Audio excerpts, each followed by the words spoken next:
Assalamualaikum warahmatullahi wabarakatuh. Perkenalkan, nama saya Lisa Oktakarina dengan NIM 2248201107. Di sini saya akan memaparkan materi tentang teknologi bahan alam yang berjudul Pemilihan dan Penyiapan Bahan, Tahapan Pembuatan Simplicia dan Ekstraksi, yang di mana dosen pengampunya yaitu Hari Ade Saputra MSI. Masuk ke materi pertama yaitu pemilihan dan penyiapan bahan. Pemilihan bahan harus dilakukan dengan mengamati taksonomi dari tanaman yang diinginkan. Taksonomi merupakan ilmu tentang penamaan, penggambaran, dan penggolongan organisme, yaitu tumbuhan, hewan, mikroorganisme, dan jamur. Faktor yang mempengaruhi senyawa pada tumbuhan yaitu musim, kadar air, intensitas paparan matahari, dan kondisi tanah. Selanjutnya yaitu penyiapan bahan. Pada saat pemanenan, bahan baku dapat berupa bahan herba atau keseluruhan, atau hanya bagian-bagian tertentu tanaman seperti daun, batang, akar, bunga, dan lain-lain. Bahan dapat berupa bahan segar atau disebut dengan fruit pulp, yaitu jus, sirup, dan alkohol.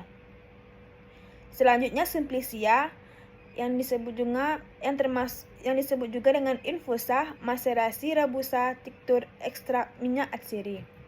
Sumber bahan baku dapat berasal dari biota liar dan hasil budidaya. Selanjutnya tahapan pembuatan simplicia. Yang pertama yaitu sortasi basah yang digunakan untuk memisahkan bahan dari kotoran. Yang kedua, pencucian yang dilakukan dengan air bersih yang mengalir dan dikeringkan. Yang ketiga, perajangan, yaitu memotong atau memperkecil ukuran bahan simplicia agar memudahkan dalam pengeringkan dan penggemasan. Tahapan pembuatan simplicia yang selanjutnya yaitu pengeringan dapat dilakukan dengan sinar matahari, kering angin, oven dengan suhu 60 derajat Celcius, microwave, dan freeze drying. Yang kelima, pengecilan ukuran. Pengecilan ukuran dapat dilakukan dengan gunting, pisau, blender, dan mortar. Yang keenam yaitu garbling atau sortari kering, yang dilakukan sebelum pengemasan untuk memastikan simplicia bebas dari kotoran. Yang ketujuh, pemeriksaan mutu yang dilakukan dengan identifikasi taksonomi, analisa fisika dan kimia, serta mikrobiologi.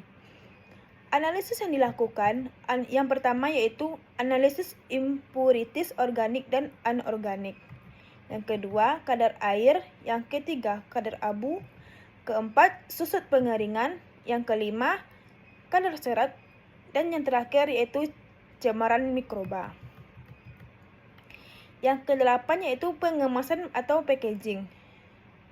Pengemasan tergantung pada tempat tujuan, cara pengangkutan, dan perkiraan lama perjalanan. Yang kesembilan, penyimpanan. Penyimpanan simplicia harus tahan api, konstruksi baja, tahan panas, dan anti rayap agar mencegah kerusakan akibat cahaya, oksigen udara, dan reaksi kimia internal serta pengotoran lainnya. Selanjutnya yaitu ekstraksi. Ekstraksi adalah pengambilan senyawa metabolit sekunder untuk dipisahkan dari ampasnya. Ekstraksi secara umum dibagi menjadi tiga. Yang pertama yaitu supercritical fluid extraction. Yang kedua, solid liquid extraction, liquid extraction. Tahapan proses ekstraksi yang pertama yaitu pelarutan masuk ke dalam sel. Yang kedua, pelarut melarutkan senyawa metabolit. Yang ketiga, pelarut bersama metabolit dikeluarkan dari bahan penghasilnya. Selanjutnya yaitu metode ekstraksi. Yang pertama yaitu maserasi. Dengan kelemahan waktu yang lama, senyawa rusak karena terlalu lama dengan pelarut dan banyak pelarut. Yang kedua, kelebihan teknologi sederhana, senyawa tidak rusak karena panas. Yang kedua, perkolasi, yang dimana memiliki kelemahan lebih banyak pelarut, senyawa sulit tersari, dan mudah tersumbat. Kelebihannya, teknologi sederhana, waktu lebih singkat. Yang ketiga, ekstraksi dengan refleks, yang dimana tahapan perendaman, pemanasan, dan penyaringan. Yang keempat, sokretasi. Kelemahannya yaitu senyawa bisa rusak karena panas, biaya lebih mahal. Kelebihannya, sedikit pelarut, waktu yang lebih singkat, dan rendemen lebih tinggi. Yang kelima, ekstraksi dengan ultrasonik, yang dimana tahapan ini termasuk perendaman, ultrasonifikasi, penyaringan, pengulangan dan memiliki kelemahan biayanya terlalu mahal. Yang keenam, ekstraksi microwave. Tahapannya perendaman, ultrasonifikasi, penyaringan, pendinginan, dan pengulangan, yang memiliki kelebihan waktu lebih singkat dan rendemen lebih tinggi. 7. Ekstraksi dengan tekanan, yang dimana memiliki kelemahan biaya yang sangat mahal dan kelebihan waktu yang singkat, senyawa tidak rusak karena panas, dan rendemen lebih tinggi.